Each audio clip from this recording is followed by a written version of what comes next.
विनोद। हाँ रीटा, रात के 10 बज गए। मैंने तुम्हें याद दिलाने के लिए फोन किया है। तुमने वो नींद की गोलियां ले ली? हाँ विनोद, मुझे याद है, और ये बात याद दिलाने के लिए मुझे हर रात फोन करने की जरूरत नहीं है। जरूरी है रीटा, जरूरी है। डॉक्टर ने साफ साफ जो कहा था कि रात के 10 बजे तुम्हें ये गोलियां ले लेनी चाहिए। ठीक है विनोद, मैं गोलियां खा लेती हूँ। तुम्हें और कुछ कहना है? नहीं, बस यही कहने के लिए फोन किया था। और हाँ रीटा, हमेशा की तरह मैं सुबह 5 बजे घर लौटूंगा। तुम अपना ख्याल रखना। बाय। विनोद, आज रात को मिक्सिंग खत्म करके एपिसोड तैयार कर लेना, कल सुबह देना है। ओके?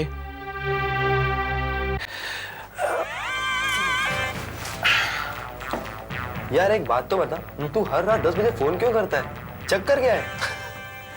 क्या बताऊं यार, तुम्हारी भाभी है ना, बहुत भुलक्कड़ हो गई है। डॉक्टर ने कहा है कि उसे वक्त पर गोलियां खानी चाहिए, इसलिए याद दिलाने के लिए मैं उसे फोन करता हूँ। पर उन्हें हुआ क्या है? पिछले कई महीनों से रीटा बहुत बीमार है। वैसे तो मुझे उसके साथ होना चाहिए, उसकी देखभाल करनी चाहिए, लेकिन जब से ये सीरियल मिला है मैं तो बिल्कुल फंस ही गया। वक्त ही नहीं मिलता मुझे, हर रोज नाइट शिफ्ट।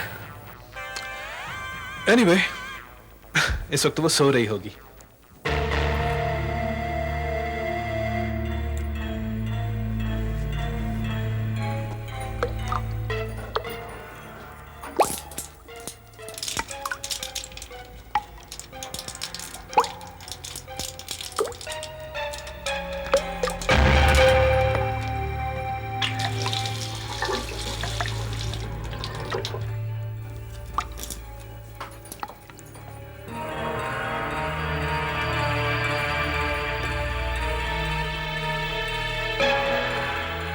हाँ, मैं रीटा बात कर रही हूँ।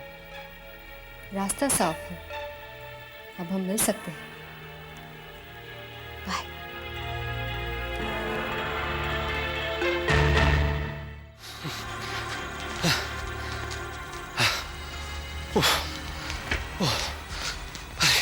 और कितनी देर चलना पड़ेगा? 15 मिनट और। इस मेरे डॉक्टर के चक्कर में तो मैं ठीक होने के बजाय और बीमार पड़ जाऊंगा। अरे, ये विनोद की बीवी इतनी रात को कहां जा रही है? वो भी सूटकेस लेकर?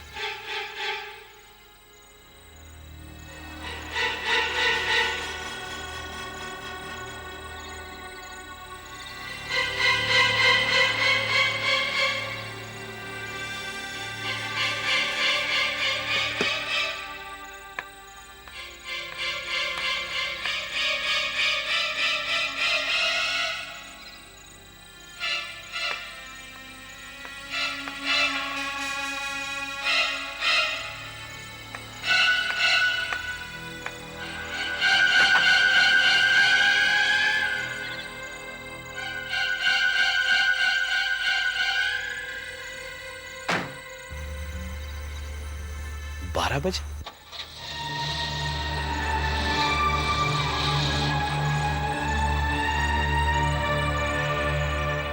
परफेक्ट यार, आज काम जल्दी खत्म हो गया। हाँ यार। वरना 3 महीनों से हर रात एडिटिंग चल रही थी। अब घर जाकर आराम की नींद सोऊंगा। क्यों? रीटा की भी आंखें खुली रह जाएगी कि मैं घर जल्दी कैसे पहुंच गया। जल्दी कर यार।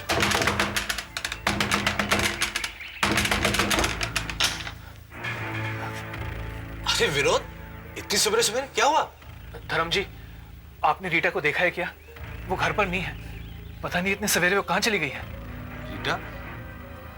हाँ, मैंने कल रात करीब 12 बजे उसे घर से निकलकर जाते हुए देखा। रात के 12 बजे? नहीं सर, ये नहीं हो सकता है। आपको जरूर कोई गलतफहमी हुई होगी, क्योंकि रीटा तो रात को 2 नींद की गोलियां खा के सो जाती है। नहीं विनोद, मुझे कोई गलतफहमी नहीं हुई। मैंने खुद अपनी आंखों से उसे जाते हुए देखा है। मेरे ख्याल से तुम फौरन पुलिस को इन्फॉर्म कर दो।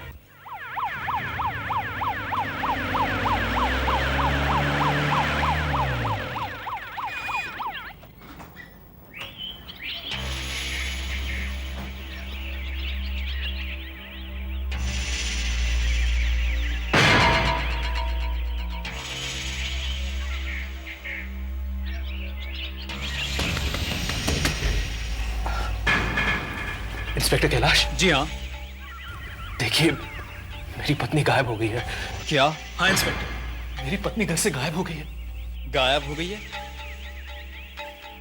क्या किसी ने उसे किडनैप कर लिया है, या फिर आपके लिए उन्होंने कोई नोट या मैसेज छोड़ा है?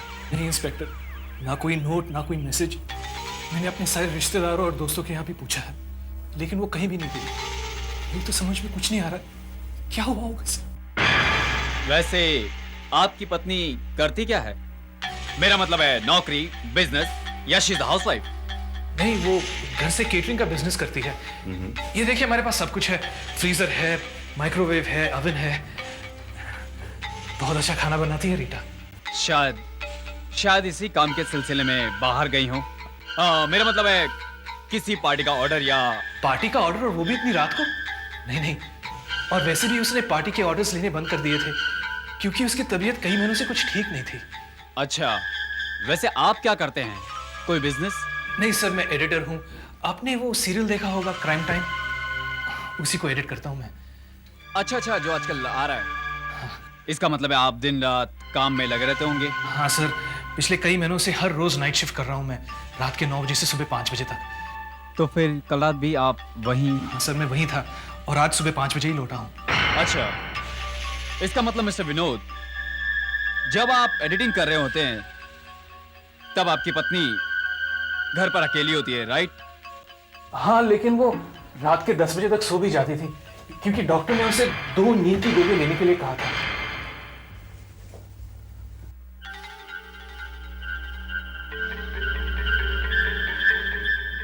आपके पास घर में फोर्सेप्स होंगे?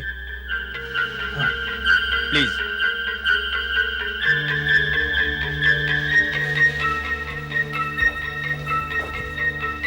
इंस्पेक्टर साहब, फोर्सेप्स। Thank you.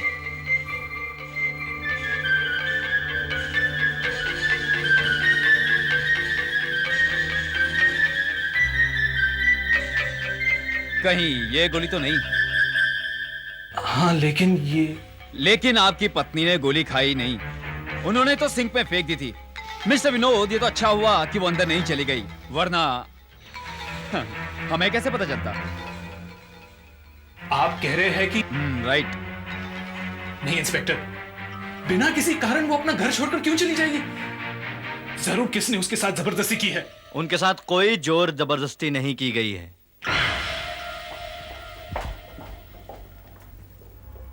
जी हाँ, उनके साथ कोई जोर जबरदस्ती नहीं की गई है। सर, ये है धर्म जी, विनोद जी के नेबर।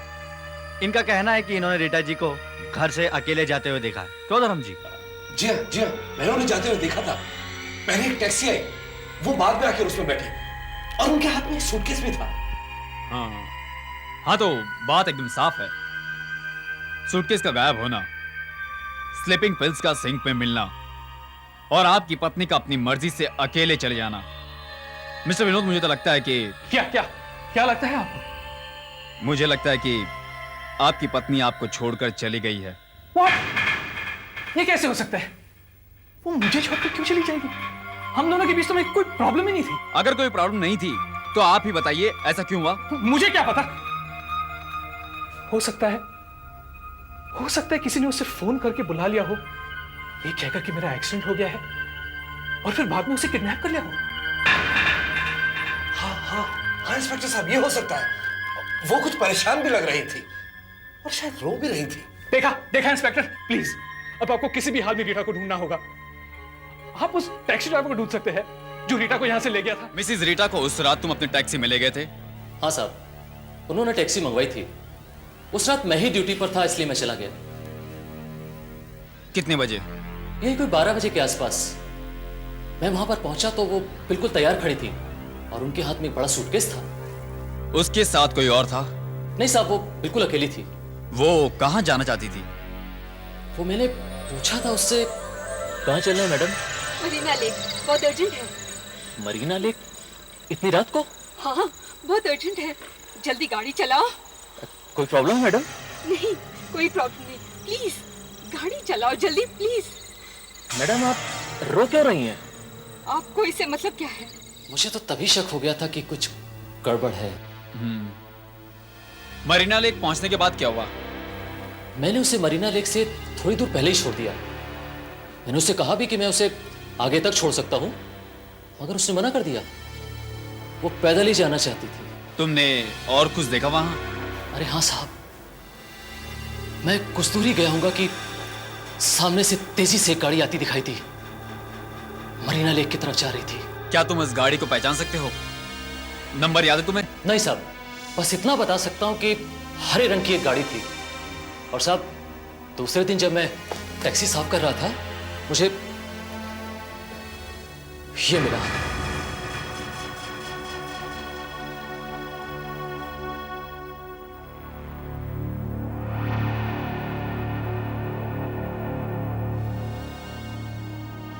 MFC?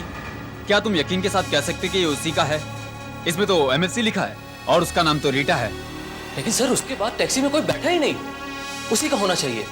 क्या हो सकता है ये MFC? नहीं इंस्पेक्टर, मैं इसे पहली बार देख रहा हूं। ये रीटा का स्कार्फ नहीं है। क्या आप यकीन के साथ कह सकते हैं? एकदम यकीन के साथ। मगर इंस्पेक्टर, रीटा का क्या हुआ? आई एम सॉरी मिस्टर विनोद, मुझे तो लगता है ये आपका पर्सनल मामला है। ये पुलिस केस नहीं। मतलब साफ है, आपकी पत्नी अपनी मर्जी से चली गई है। फिर भी आपकी तसल्ली के लिए मैंने इंस्पेक्टर अजीत को मरीना लेक भेजा है। अगर वहां से भी हमारे हाथ कोई सुराग नहीं लगता तो फिर हम आपकी मदद नहीं कर सकते। सॉरी। हेलो, यस विनोद है। हाँ, एक मिनट, आपके लिए सर। हेलो, हाँ बोलो अजीत। हाँ अच्छा, हाँ ठीक है, हम लोग फौरन वहां पहुंच रहे हैं।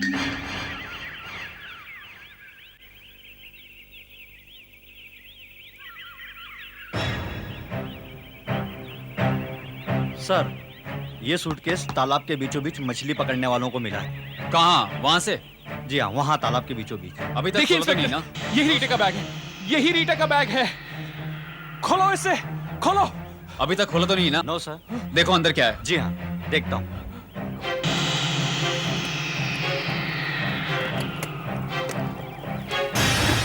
ओह माय गॉड, ये तो रीटा के कपड़े हैं, रीटा का पर्स।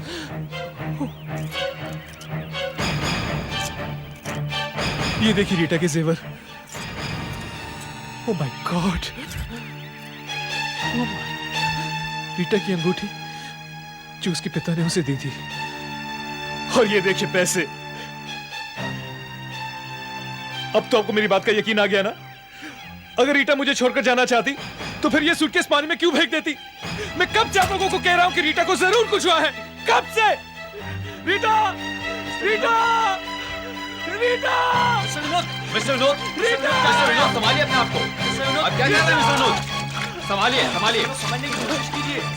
संभल के लाओ मिस्टर विनोद, संभालिए अपने आप को। रिलैक्स। इन्हें हॉस्पिटल ले जाओ और वहां से पुलिस स्टेशन ले आना। देखिए प्लीज, आप घबराइए मत। मैं आपकी पत्नी रीटा को कहीं से भी ढूंढ निकालूंगा।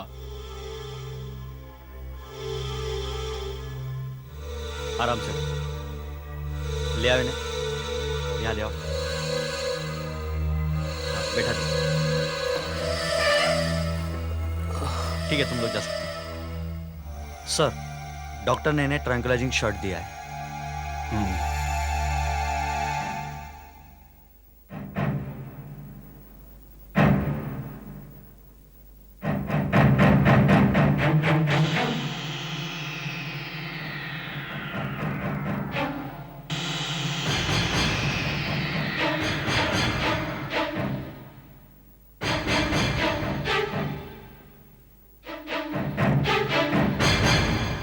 मिस्टर विनोद की पत्नी की डायरी।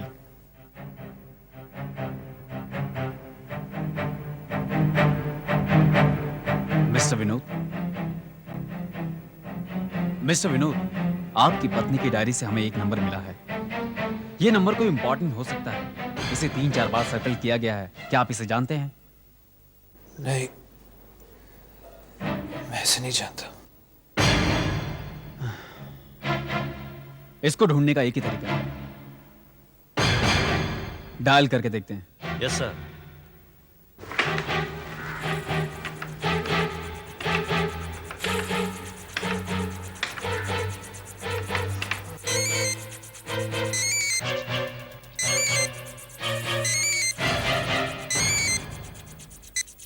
हेलो। हेलो, कौन बोल रहा है?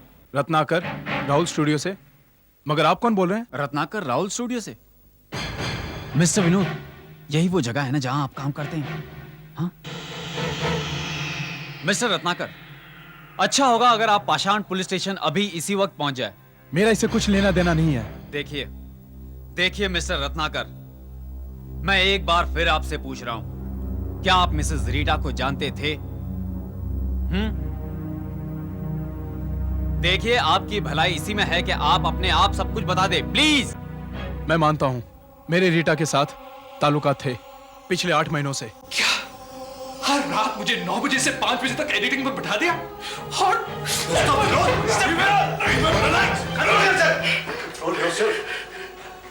जब मुझे सीरियल मिली तब मुझे लगा कि मेरी लाइफ बन गई, लेकिन तुमने तो मेरी लाइफ बर्बाद कर दी Ratnakar. I am sorry Vinod, मैं ये रिश्ता हमेशा के लिए तोड़ना चाहता था, लेकिन वो मुझे छोड़ने को तैयार ही नहीं थी। चुप! इंस्पेक्टर, रीटा तो इस किस्म की लड़की थी ही नहीं। इसी ने रीटा को फंसाया है, इसी रत्नाकर ने। फिर क्या हुआ?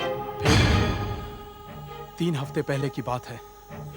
मैंने सोच लिया था उस दिन चाहे कुछ भी हो जाए, मैं रीटा के साथ सब कुछ खत्म करना चाहता था।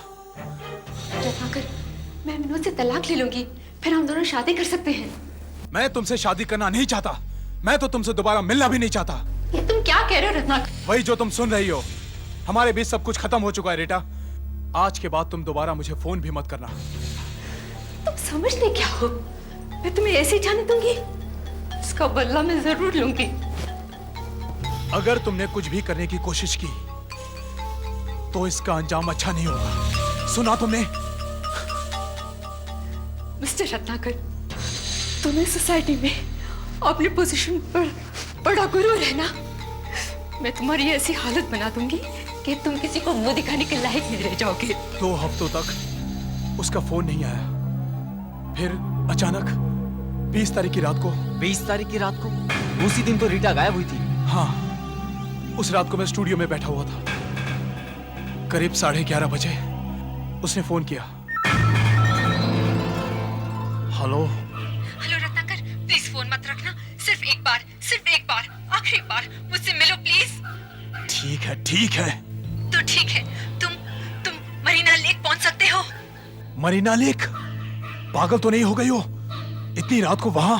देखो, मैं तुमसे घर पे नहीं मिल सकती। प्लीज रत्नाकर, प्रॉमिस मी, तुम वहां आओगे? ओके। और तुम मरीना लेक पहुंच गए? जी हाँ, रात को करीब 1 बजे मैं मरीना लेक पहुंचा, मगर वहां पे कोई था ही नहीं। ये देखो, ये है मरीना लेक का मैप। वो यहाँ खड़ी थी और यही वो सड़क है जहाँ से तुम आए।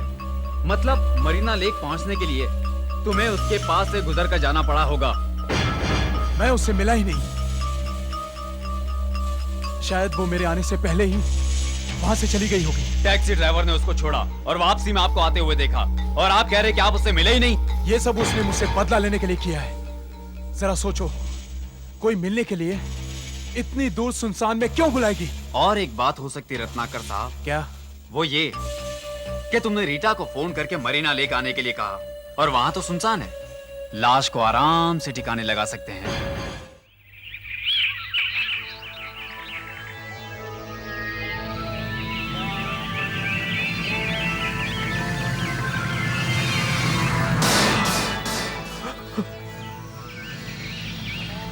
देखा, मैंने कहा था रीटा।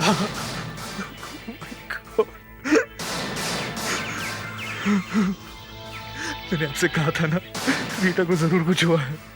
लाश को फौरन पोस्टमार्टम के लिए भेज दो। ओके सर, रिपोर्ट के मुताबिक उसके सर के पिछले हिस्से पर किसी भारी चीज से वार किया गया है और घटना स्थल पर ही उसकी मौत हो गई। उसके बाद उसकी लाश को उठाकर तालाब में फेंक दिया गया। मौत किस वक्त हुई है? 20 तारीख की रात को 12 से 1 के बीच, जिस वक्त वो घर से गायब हुई थी सर। एक ही आदमी है जिसके पास खून करने की वजह है, और वो घटनास्थल के पास में था। रत्नाकर को तुरंत गिरफ्तार करो। Yes sir. ये मेरे खिलाफ एक साजिश है। मैंने रीटा को खून नहीं किया। तो फिर किसने किया? हो सकता है ये खून विनोद ने किया हो। मगर रीटा का खून तो रात करीब 12 से 1 के बीच में हुआ था और उस वक्त विनोद आपके स्टूडियो में एडिटिंग कर रहा था। फिर ये हो सकता है कि कोई और हो, यानी कि कोई तीसरा। तीसरा कौन? हो सकता है ये खून विनोद ने कोई तीसरे आदमी से करवाया हो। आप एक बात बताइए, आप इस स्कार्फ के बारे में कुछ जानते हैं? ये स्कार्फ MFC? कौन है ये MFC? क्या तुम उसे जानते हो? MFC कोई आदमी नहीं, एक कंपनी है। कंपनी? क्या तुम जानते हो ये कंपनी कहाँ है? MFC यानी कि मोहनलाल फिल्म्स कॉस्ट्यूम्स। ये तो टीवी सीरियल और फिल्म में कपड़े भाड़े पे देते हैं। हवलदार, मोहनलाल फिल्म्स कॉस्ट्यूम के मैनेजर को लेके आओ। जी हाँ, मैं हूँ मोहनलाल फिल्म्स कॉस्ट्यूम का मैनेजर। लेकिन आपने मुझे यहाँ क्यों बुलाया? ये स्कार्फ आपकी कंपनी का है? जी हाँ, ये हमारी कंपनी का ही है। अपने हर कपड़े पर ऐसा निशान लगाते हैं ताकि शूटिंग कंप्लीट होने के बाद हम अपने कपड़ों की पहचान आसानी से कर पाएं। ये स्कार्फ हमें एक टैक्सी में 20 तारीख की रात को मिला है। ये वहां कैसे पहुंचा? सर, ये तो मुझे नहीं मालूम कि ये वहाँ कैसे पहुँचा, पर 18 तारीख को एक टीवी सीरियल की शूटिंग के लिए ये स्कार्फ हमने भेजा था। वहाँ से वापस आया ही शायद उनसे खो गया था। हमने फाइन भी किया था उन पर 100 रुपये, और ये 100 रुपये हमने उनके प्रोडक्शन मैनेजर से लिए थे। उसका नाम है उल्लास। जी हाँ, मैं उल्लास हूँ। क्या आप इस स्कार्फ को पहचानते हैं? अरे पहचानता, बिल्कुल पहचानता हूँ। ये स्कार्फ हमारी पिछली शूटिंग में इस्तेमाल किया गया और फिर अचानक न जाने कहाँ गायब हो गया। इस स्कार्फ के खो जाने की वजह से मुझे मोहनलाल ड्रेस वाले को 100 रुपये देने पड़े, और तो और कंटिन्यूटी में भी बड़ी परेशानी आई। हाँ, 1 मिनट। आशा, 1 मिनट। क्या बात है उल्लास भाई? इंस्पेक्टर साहब आए हैं, आपसे बात करेंगे। हेलो। आशा, तुम्हें याद है पिछली शूटिंग में ये स्कार्फ तुम्हारे पास था ना, और फिर अचानक गायब हो गया था? अरे हाँ, ये तो वही स्कार्फ है। लेकिन ये आपको कैसे मिला? उल्लास भाई, हाँ, वहाँ पर प्रॉपर्टीज चाहिए।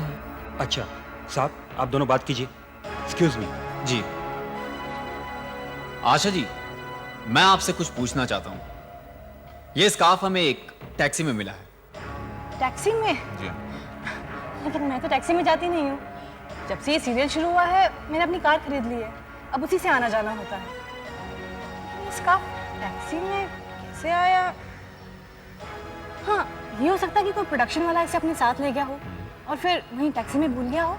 आप किसी रत्नाकर, रीटा या किसी एडिटर विनोद को जानती हैं? रीटा या विनोद? नहीं, इनके बारे में तो मैंने कभी कुछ नहीं सुना।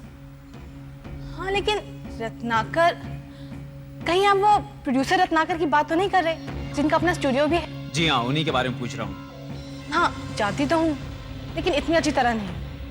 1-2 बार काम के सिलसिले में बात हुई है, लेकिन उन्होंने कभी मुझे रोल ऑफर नहीं किया। इसका मतलब आप मुझे ये नहीं बता सकते कि ये स्कार्फ टैक्सी में कैसे पहुंचा? क्या मानो? लेकिन आप ये सब मुझसे क्यों पूछ रहे हैं? रीटा नाम की एक औरत का खून हुआ है और उसी खून के सिलसिले में मैं आपसे पूछताछ करने आया हूँ। उनका सिलसिला? जी हाँ। तुम्हें यहाँ नहीं आना चाहिए था। पुलिस आज सेट पे इंक्वायरी करने आई थी। विनोद, ये तुमने मुझे कहाँ फंसा दिया? तुम तो कह रहे थे कि मुझे रोल दिलवाने के बदले में मैं तुम्हारे लिए एक छोटा सा काम कर दूं, मगर तुमने किसी से कहा तो नहीं कि तुम यहाँ आ रही हो? नहीं, मगर पुलिस कह रही थी कि रीटा का खून हो गया है। हाँ, ये सच है। सच है? मगर ये हुआ कैसे? देखो विनोद, तुम्हें मुझे सब कुछ सच सच बताना पड़ेगा। सब बताता हूँ तुम्हें, सब बताता हूँ। 6 महीने पहले की बात है। एक दिन एडिटिंग करते करते मेरी तबीयत कुछ खराब हो गई थी, तो मैं घर जल्दी लौट आया। घर पहुंचने पर देखता हूं कि रत्नाकर की गाड़ी मेरे घर के बाहर खड़ी थी।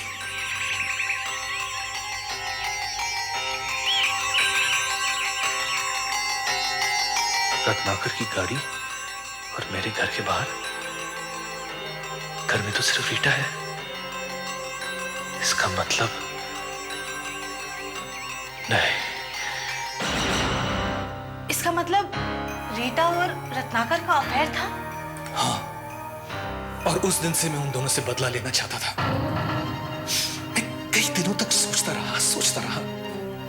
फिर आखिर में एक बढ़िया सा प्लान आया मेरे दिमाग में। आखिर मैं एक क्राइम सीरियल का एडिटर हूं। सीरियल एडिट करते करते मेरा दिमाग भी एक क्रिमिनल जैसा हो गया है। तुमने किया क्या? एक दिन तुम रोल मांगने के लिए रत्नाकर के स्टूडियो में आई थी। मैंने तुम्हें वहां देखा। तुम्हारी हाइट, दिल डॉल वगैरह एकदम मेरी पत्नी जैसा है। सिर्फ बालों का प्रॉब्लम था, वो मैंने सोचा कि समझ लेंगे। मगर तुम्हें इस काम के लिए पटाया कैसे जाए, ये सोचकर पहले मैंने मोहब्बत सीरियल के प्रोडक्शन मैनेजर उल्लास दादा से बोलकर तुम्हें एक अच्छा सा रोल दिलवाया। Oh my God! इसका मतलब तुमने मुझे वो रोल इसलिए दिलवाया था? अब मैं समझी। कुछ दिन पहले तुम मेरी मदद मांगने सेट पे क्यों आए थे? मुझे वो तारीख भी याद है। 18 तारीख थी। देखो आशा, मैंने तुम्हें ये रोल दिलवाया है। अब तुम्हें मेरे लिए एक छोटा सा फेवर करना होगा। रोल दिलवाने के लिए बहुत बहुत शुक्रिया। कहिए, मैं आपके लिए क्या कर सकती हूँ? ज्यादा कुछ नहीं, मैं अपनी बीवी के साथ एक छोटा सा मजाक करना चाहता हूँ, अपनी पत्नी और रत्नाकर के साथ। उसी के लिए तुम्हारी मदद चाहिए मुझे। क्या कर सकती हूँ आपके लिए? एक्टिंग, जो तुम करती हो। ओह, किसकी एक्टिंग करनी पड़ेगी? मेरी बीवी की। हाँ, तुम्हारी पत्नी की एक्टिंग। तुमने मुझे दूसरे दिन अपने घर बुलाया था। तुम्हारे कहने पे मैंने रीटा के कपड़े पहने, मिस्टर रत्नाकर को फोन किया और रोते रोते टैक्सी पकड़ के मरीना लेक चली गई। हाँ, और मैंने तुम्हें कहा कि वो सूटकेस को पानी में फेंक दो और वहां से चली जाओ। उसके बाद और क्या? मैंने रीटा को मार दिया। मार दिया? हाँ। तुमने उसे मार दिया? मार दिया।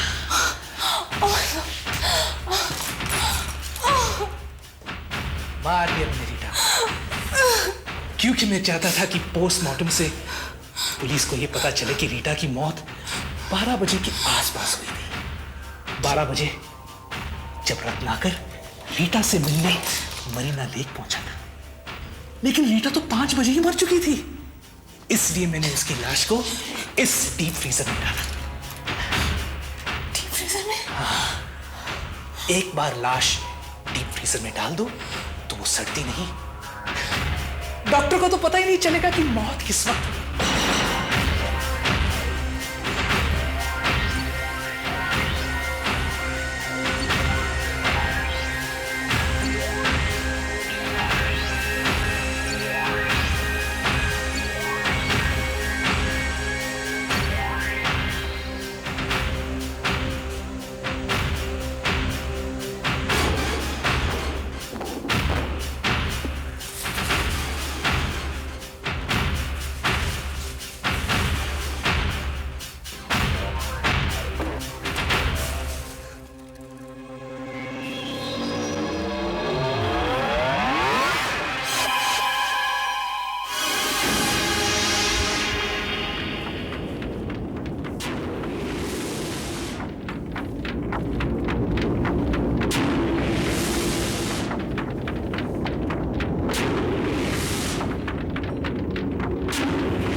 बस अब मुझे आशा का इंतजार करना है।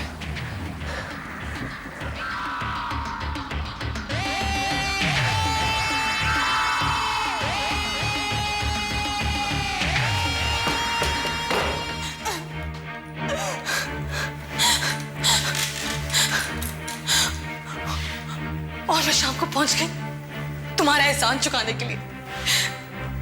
कितनी बेवकूफ थी मैं। मुझे पहले ही समझ आना चाहिए था कि कुछ गड़बड़ है।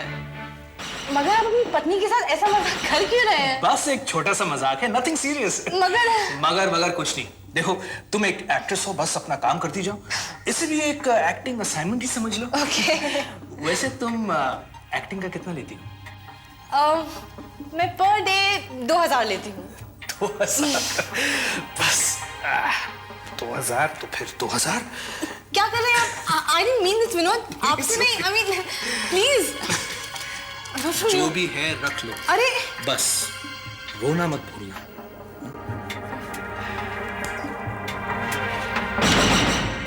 अच्छा अब मैं एडिटिंग के लिए जा रहा हूँ।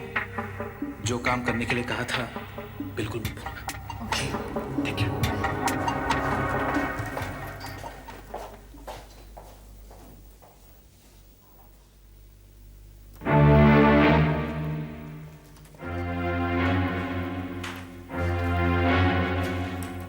पता नहीं अपनी पत्नी के साथ एक कैसा मजाक करने वाला है। God knows.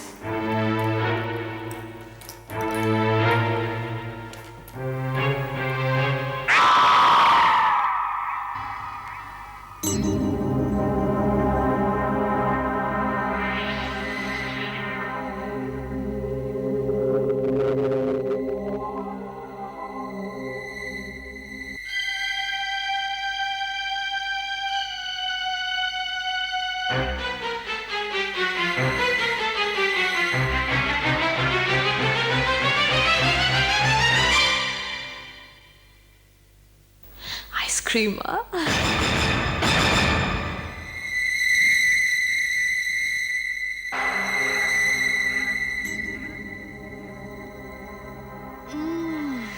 It's good.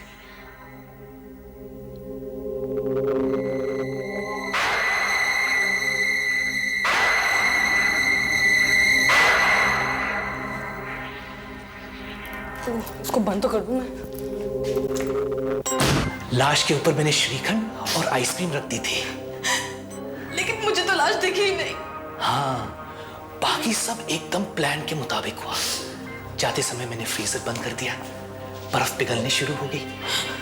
12 बजे के आसपास फ्रीजर गर्म हो गया, लाश सड़नी शुरू हो गई।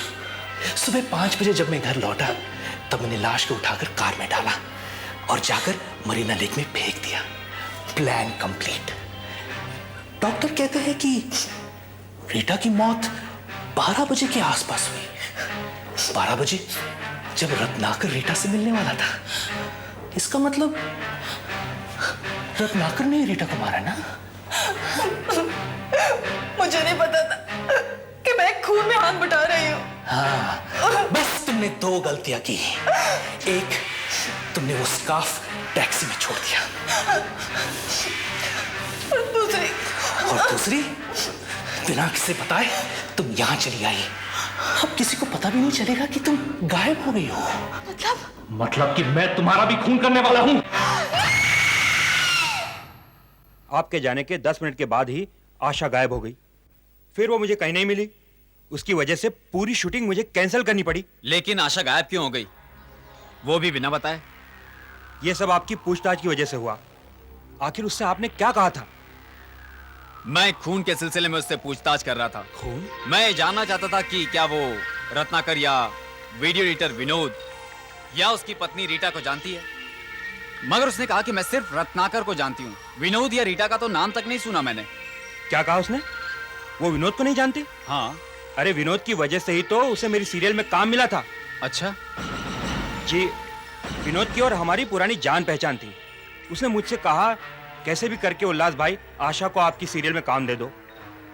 पहले तो मुझे कुछ शक हुआ कि आखिर में ये चक्कर क्या है, लेकिन साहब आखिर वो हमारा दोस्त है, उसकी बात माननी ही पड़ी और मैंने आशा को अपनी सीरियल में काम दे दिया। लेकिन आशा विनोद को अच्छी तरह से जानती थी सर। अगर आशा विनोद को अच्छी तरह से जानती है तो उसने मुझसे झूठ क्यों बोला? उसने मुझसे झूठ क्यों बोला?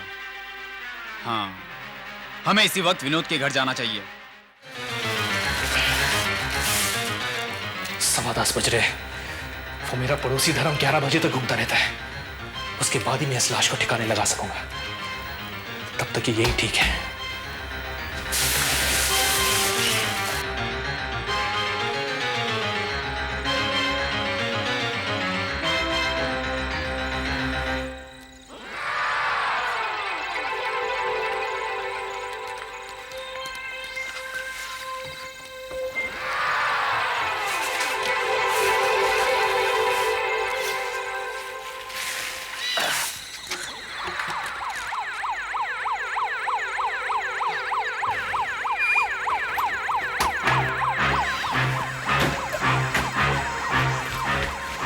मिस्टर विनोद, मुझे आपके घर की तलाशी लेनी। तलाशी? सर, लेकिन सर देखिए, आप ऐसे क्या चाहिए आपको? क्या ढूंढ रहे हैं आप इंस्पेक्टर? विनोद साहब, आशा नाम की एक एक्ट्रेस आज दोपहर से गायब है। क्या आप उसे जानते हैं? आशा?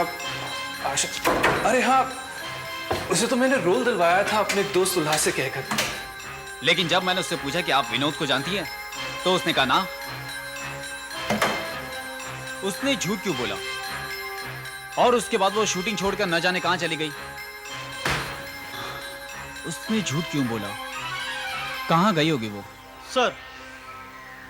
सर मैंने सारा घर छान मारा, लेकिन वो कहीं नहीं मिली। देखा इंस्पेक्टर, मैंने आपसे कहा था ना। अरे उसे तो इस घर का पता भी नहीं मालूम। उसने झूठ क्यों बोला? कहां गई होगी वो? मुझे तो लगा वो यहां जरूर मिलेगी। मगर वो यहां नहीं आई है सर। ये आवाज कैसी थी? लगता है यहां से आई है। लगता है फ्रीजर खराब हो गया है सर। खराब? हाँ।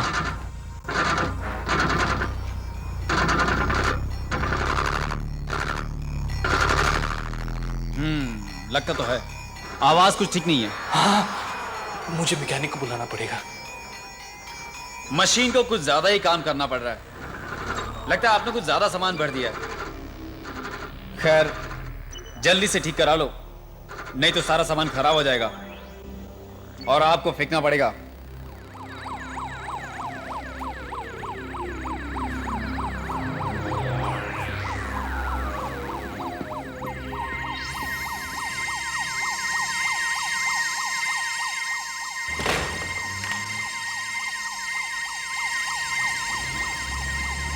लगता है कुछ गड़बड़ जरूर है। क्या हुआ सर? नहीं, कुछ नहीं हुआ। कुछ आर यू ओके सर? कोई बात नहीं, नो प्रॉब्लम। उस दिन भी जब मैं इस घर में आया था, तब भी यहां पर पानी फैला हुआ था। मतलब कुछ गड़बड़ जरूर है।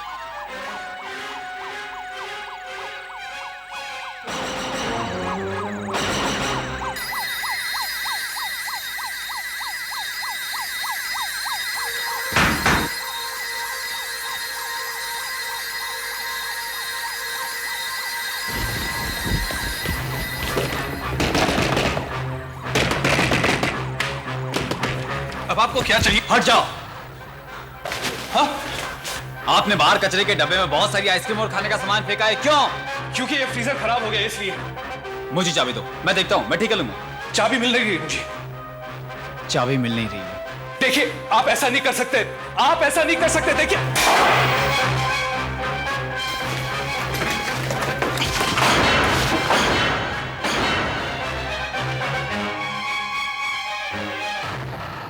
मैं बचने ही वाला था। मैं बचने ही वाला था।